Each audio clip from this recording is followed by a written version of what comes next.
E aqui no slide, nós trazemos como ações práticas, né?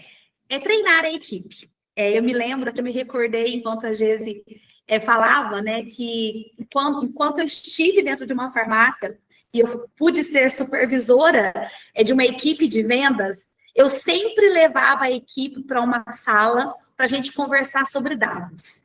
Eu simulava mesmo, eu pegava ali o cadastro de um anticoncepcional, por exemplo, mostrava qual era o preço fábrica dele, qual era a condição comercial que a gente tinha conseguido naquele anticoncepcional, qual era o preço máximo ao consumidor e qual era o valor de venda líquido que a gente vendia para o nosso cliente. E eu trazia ali a margem. Qual foi a margem que nós conseguimos nesse anticoncepcional?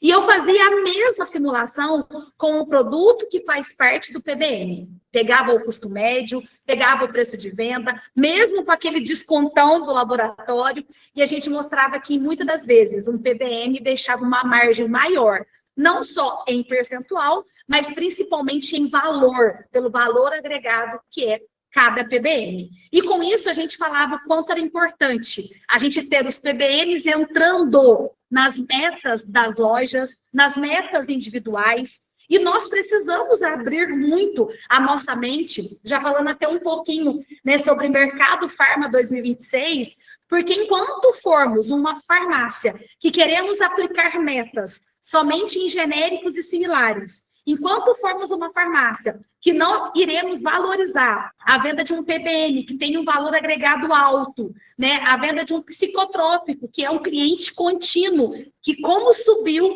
pessoas que precisam de controlados nesses últimos anos e meses. Enquanto não abrirmos a mente às tendências que estão ao nosso redor, que são serviços, que é atenção, a nossa farmácia não irá acompanhar o crescimento do mercado farma. Então, nós precisamos usar, sim, os PBMs, não só o PBM, né, mas também precisamos cuidar do item por cestinha. Esse é o indicador que muitos gestores não mensuram mensalmente. O ticket médio já é mais conhecido, mas o item por cestinha ainda não. O que isso significa, né? É a média de itens por cada cupom. É realmente aproveitar o cliente que entrou na Farmelhor, vender aquilo que ele precisava, mas agregar algo, né, como benefício, como vantagem, como indicação, porque muitas farmácias trabalham a troca. Quando nós falamos de trocar, cuidado com o valor agregado, porque às vezes nós estamos trocando um de R$100 por um outro de 50. Mas o de 100 me dá 10% de lucro e o de 50 me dá 30%. Ok, mas nós precisamos, além do trocar, aprender a agregar. E quando nós falamos de item por cestinha, esse é o principal objetivo. Hoje a farmácia tem conveniência, que ajuda muito a aumentar o item por cestinha. Hoje a farmácia tem toda a parte de não medicamentos, onde ela tem uma variedade muito grande, né? A gente vê aquela parte de geladeira, né? Tanto é que quando a gente mensura quais são os itens que mais geram crescimento na categoria de não medicamentos em 2025, vem sido muitos itens de geladeira. Nós estamos falando de água mineral, nós estamos falando de Gatorade, nós estamos falando de energético, que é muito buscado e comprado dentro de farmácia. E às vezes a gente fica tão preso, né, ao genérico, ao similar, e esquecemos de repor a água mineral, que nos deixa um mercado de pelo menos 50%, que não tem um valor agregado alto, mas que pode me ajudar muito nesse indicador de item por cestinha. Se em cada venda eu conseguisse incluir uma água mineral, estava excelente, porque realmente ele deixa um lucro bacana para a farmácia. Então, fica aqui, né, que ele representa a eficiência das vendas, ele representa o agregar valor, ele representa o aproveitar o cliente dentro da loja, ele representa não aumentar clientes, e sim aumentar valor, e ele tem uma importância gigante no nosso negócio. Se você começar a mensurar aí no seu radar o item por cestinha, você vai ver que aquele dia que o item por cestinha foi maior, às vezes você recebeu até menos cliente, mas você conseguiu vender mais para o cliente que entrou dentro da loja. A Gesi começou a live falando do mês de novembro, né, dos desafios do mês de novembro, com 5 sábados e 5 domingos. Se você, né, franqueado Farmelhor, não começou o trabalho item por cestinha desde o dia 1º, né, aproveitando cada cliente que entrou na farmácia, evitando a ruptura, né, trabalhando ações e campanhas que impulsionou o item por cestinha, realmente, né, quando analisarmos os números finais, acaba que é uma queda que pode nos incomodar bem mais. Nós estamos falando de um mês onde, desde o início dele, fala-se de Black Friday, fala-se de promoção, de ação. É um momento para a gente poder trabalhar o nosso giro de estoque, é um momento para analisarmos todas as nossas linhas que não estão vendendo, que já estão paradas há mais de 90 dias, trabalharmos item por cestinha em cima dessa linha, em cima destes produtos. Por exemplo, né, você pode pegar aí, como a gente deu exemplo em outras lives. Ah, Flávia, eu estou com a minha linha aqui, cuca parada, minha cuca chupeta, mamadeira. Vamos fazer, então, na Black Friday, toda a linha cuca, 20% de desconto. Pode ser que eu vá na farmácia, não estava com a intenção de colocar um produto cuca na minha cestinha, mas quando eu vi que estava em oferta, que estava na Black Friday, que estava com um desconto adicional, eu acabei colocando e adicionando o item na minha cestinha. Como o operador de caixa pode ajudar nessa campanha item por cestinha? Como é importante ter para ele produtos que ele pode agregar no final da venda? Principalmente quando o cliente está no caixa, ele dá muito mais atenção para o que o operador de caixa está falando do que quando ele está no balcão para o que o atendente está falando. E nós precisamos entender que o operador de caixa vende, aproveita também cliente dentro da loja. Ele também pode ter ali uma linha, né, um produto para poder ofertar. Por exemplo, né, acabou de lançar aí o carmê de Coca-Cola. Se ficar no caixa em evidência, serão vários carmês de Coca-Cola inseridos na cestinha, porque é uma tendência, é um lançamento que todo mundo quer experimentar. Então, nós precisamos ficar muito antenados às oportunidades que esse varejo nos dá. Não é isso, Jéssica? Exatamente. E nas informações ali que vocês têm também do próprio colaborador, de como está sendo, né, o desempenho dele durante o mês, é muito importante mensurar esses resultados, porque o item por cestinha, ele é um fator determinante, que a gente consegue verificar ali muitas vezes aquele cliente sendo aproveitado por aquele colaborador. Isso vai estar diretamente ligado também, Flávia, com quem, né, está ali tendo uma performance melhor dentro da empresa. Porque aqui, por exemplo, eu vou trazer só um exemplo para vocês, como que a gente pode mensurar essas informações de item por cestinha. A gente tem uma análise de desempenho que é feita ali pela venda do colaborador, muitas vezes as lojas fazem pela venda total e margem de lucro bruto. Aqui, nessas informações, eu quero que vocês fiquem atentos à primeira e segunda linha, que são os colaboradores que mais venderam no mês anterior, né, neste exemplo aqui. Nós tivemos aqui um faturamento de R$54 mil, depois nós tivemos o segundo lugar, ali, o segundo vendedor com faturamento de R$50 mil. Quando nós analisamos aqui, ó, a quantidade de cupons vendidos, nós verificamos que a quantidade de cupons já traz aqui um determinante para a gente. O primeiro fez um atendimento de 2.572 contra 1.014. E no faturamento, nós não tivemos essa discrepância tão grande, né? Porém, foram 1.500 a menos de atendimento do segundo melhor vendedor. Quando a gente analisa, por exemplo, itens por cestinha, a gente vê o quanto esse segundo vendedor aproveitou melhor o cliente dentro da loja. Ele atingiu 2,73 itens por cestinha, quase chegou no indicador de 3 que a Flávia demonstrou para vocês. E isso se reflete tanto ali no faturamento dele, tanto também, né, que a gente viu que são itens onde teve ali uma margem de lucro, que foi uma margem de lucro bacana, porque ele aproveitou, então, muito provavelmente foram itens ali que o cliente não pede tanto desconto, como acontece no balcão, e aí a gente já vem para o que você consegue agregar nesse item por cestinha.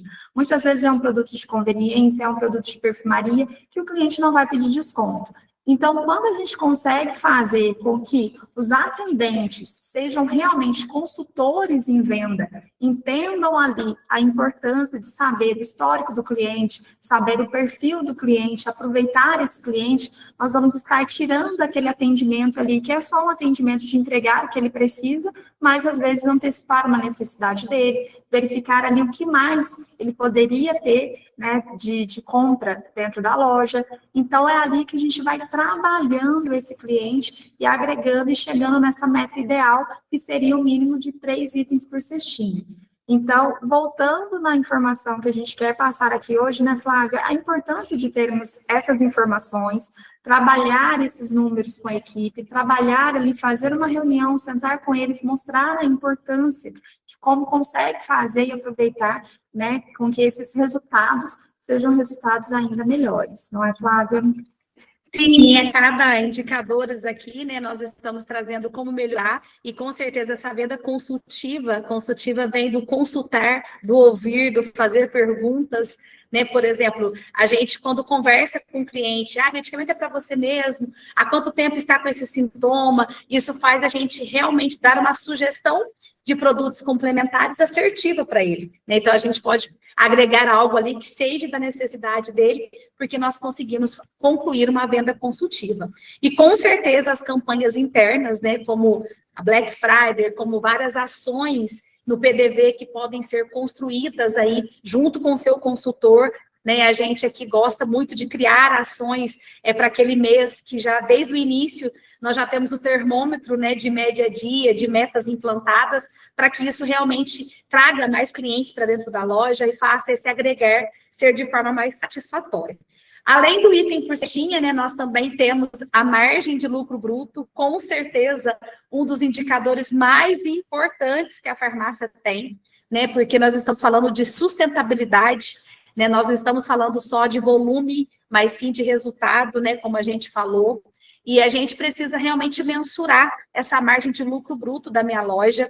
Nós temos a margem de lucro bruto por grupo como indicadores, né? Dentro do radar a gente consegue mensurar não só do mês, mas também por grupos. Então, nós temos hoje como indicador o similar, no mínimo 45, o genérico, no mínimo 50, o ético propagado ou referência, no mínimo 15, 12, 15. Nós temos também o não medicamentos, que é a perfumaria, no mínimo 25%. Se a sua margem de lucro está muito abaixo do que isso que nós estamos transmitindo, isso significa que nós podemos estar com problema ou no nosso perfil de venda, nós estamos vendendo somente produtos promocionais, somente produtos onde a margem é menor, ou, né, significa que a nossa precificação não está adequada à nossa necessidade. Por exemplo, eu posso estar dando descontos demais em uma lista que é negativa, onde a margem é 33%, e eu preciso rever, porque às vezes tem produtos ali que eu preciso dar um desconto menor, e isso precisa de uma recorrência. Essa mudança, essa análise, ela precisa acontecer, né, de forma mensal, até mesmo de forma diária, né? A gente vê assim, a gente tem vários clientes que falam, você viu minha venda de ontem? Mas a gente tem outros clientes que falam, você viu minha margem de lucro de ontem? Ou seja, a gente conseguiu vender bem e trabalhando uma margem de lucro bruto dentro do indicador necessário. A gente vai compartilhar aqui o radar com vocês, e é muito importante, né, vocês mensurarem aí no radar de vocês qual é a margem de lucro que a loja de vocês está. O intervalo da margem de lucro costuma ser de 2 anos. Acha muito extenso. Nós preferimos que essa margem de lucro seja mensurada pelo menos nos últimos 6 meses, 4 meses, até porque todos vão observar que a margem de lucro no mês de abril ela tem uma crescente devido à pré-alta que acontece no Brasil todo, e depois já volta para o preço tradicional, porque a gente ainda está vendendo com estoque antigo no preço novo, né? Mas, por exemplo, aqui a gente está colocando desde maio até o mês de novembro, né? E a gente precisa ir acompanhando por que em maio a margem de lucro bruto foi bem maior, né? Por que a gente teve uma queda aqui no mês de setembro, de outubro, de novembro? Precisamos mensurar se é realmente o perfil de venda que mudou, precisamos mensurar se são muitos produtos que nós estamos vendendo a preço de custo, e principalmente, né, aqui embaixo nós temos as alertas de margem. E nessas alertas de margem, eu consigo mensurar o que eu vendi e que me deu até prejuízo. Quando eu clico aqui em menor que zero, vai ficar na tela para mim somente os produtos que eu vendi abaixo do meu custo. E é muito importante porque tem produtos aqui que não é realidade vender abaixo do custo. Quem tem o programa Farmácia Popular, ainda vai acontecer isso com o Glifage, entre outros itens, que o custo médio está menor do que o subsídio. Mas aqui eu estou falando de um leite de magnésia, aqui eu estou falando de um Florente, eu estou falando de uma algestona. Então, esse acompanhar constante faz você tomar decisões para as próximas vendas. Por que eu vendi abaixo do custo? É porque o meu cadastro está errado? Foi porque meu gestor liberou uma senha ali para cobrir um preço da concorrência que não tinha realmente acesso ao custo médio? Foi uma entrada de nota fiscal errada que não colocou um desconto financeiro comercial, né? Isso tudo precisa vir muito, né, como constância no nosso dia a dia, porque logo acima a gente consegue acompanhar a margem da loja. Pode tirar alerta zero, por favor, Geise.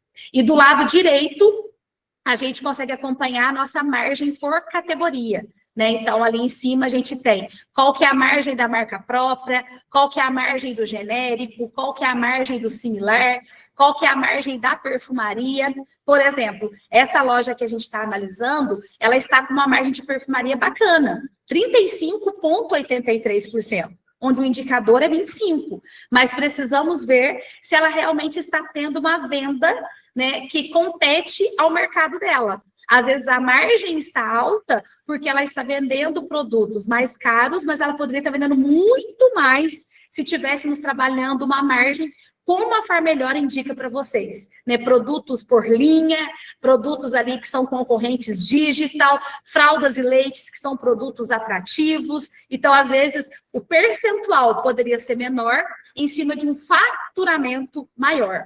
E com certeza, né, essa margem de lucro bruto, ela também indica muito a venda, meu perfil de venda. Então, é muito importante essa análise, né, essa medida constante aí para a gente poder ter mais resultados nas margens de lucro. Aqui, quando a gente fala de estratégia, a gente sempre pensa em negociação com o fornecedor. Ela é, com certeza, um peso muito grande, porque quando você tem uma OL, quando você tem um poder de economia, você consegue ter ali uma margem de lucro mais sustentável. Mas, na maioria das vezes, essa margem de lucro ela está menor pelo desconto que nós damos no ponto de venda ou pelo perfil de venda que realmente não está dentro dos indicadores necessários. Além disso, né, sempre muito importante, olharmos para o genérico e similar, são os dois grupos com melhor rentabilidade, né? Não, nós estamos falando de substituição, mas também de agregar, porque, como a gente falou, no item por cestinha, pode não realizar um valor agregado alto, mas também do agregar. E, com certeza, reduzir, né, perdas e rupturas, porque a gente pode estar perdendo venda de um produto que tem uma margem de lucro bruto boa, e isso vai comprometer até o final do mês, quando a gente conclui um mês aqui com perdas pela ruptura de estoque.